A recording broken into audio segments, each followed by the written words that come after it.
Guys next step আমাদের ছিল হলো বুলিশ ইনগুলফিং ক্যান্ডেল। তো আপনারা দেখেন এখানে একটা ভালো লেভেলের একটা কিন্তু সাপোর্ট জোন। তো এখানে একটা বুলিশ ইনগুলফিং হয়েছে, আপনাদের যদি আমি দেখাই প্রিভিয়াসে এটা একটা support zone big time frame থেকে। এখানে একটা যদি দেখাই, এই যে এখানে কিন্তু বিগ টাইমে একটা সাপোর্ট জোন হয়েছে। এই যে দেখেন এখানে কিন্তু আগের বারও এখান থেকে বাই আসছিল এবং এখান থেকে একটা সাপোর্ট জোন হওয়ার কারণে তো এখানে আমরা একটা বুলিশ ইনগুলফিং প্যাটার্ন দেখতে পাচ্ছি, একটা বুলিশ ইনগুলফিং ক্যান্ডেল দেখতে পাচ্ছি। আপনারা এই যে দেখেন কীভাবে বুঝলাম যে এটা বুলিশ ইনগুলফিং ক্যান্ডেল। তো এখানে দেখলে বোঝা যাচ্ছে যে একটা রেড ক্যান্ডেল ছিল, এটাকে এই ক্যান্ডেলটা গ্রিন ক্যান্ডেলটা ইনগুলফিং করে ফেলছে, মানে ইনগুলফিং করে ফেলছে, মানে এটাকে ঢেকে ফেলছে।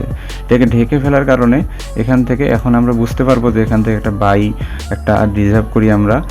এবং এখান থেকে দেখবেন এখান থেকে কিন্তু কনফার্মেশন লাগবে। তো এটা হওয়ার পরে এই যে ক্যান্ডেলটা এটা কিন্তু আমাদের একটা কনফার্মেশন।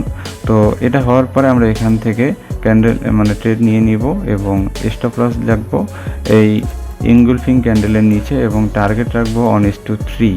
তো আমাদের 1:3 কিন্তু ইজিলি হিট হয়ে গেছে, আপনারা দেখতে পাচ্ছেন। তো আমি যেগুলো আপনাদের দেখাচ্ছি এগুলো কিন্তু স্ট্রং সাপোর্ট বা স্ট্রং কোনো রেজিস্ট্যান্সে মার্কেটে এগুলো কিন্তু কাজ করবে, অন্যথায় কোনো কাজ করবে না। কারণ স্ট্রং জোন ছাড়া কিন্তু এগুলো কাজ করে না। স্ট্রং জোনে যে যদি বুলিশ ইনগুলফিং ক্যান্ডেল হয় ওখানে কিন্তু আপনাদের এই কনসেপ্টগুলো কাজ করবে, নর্মাল কোনো জোনে কাজ করবে না।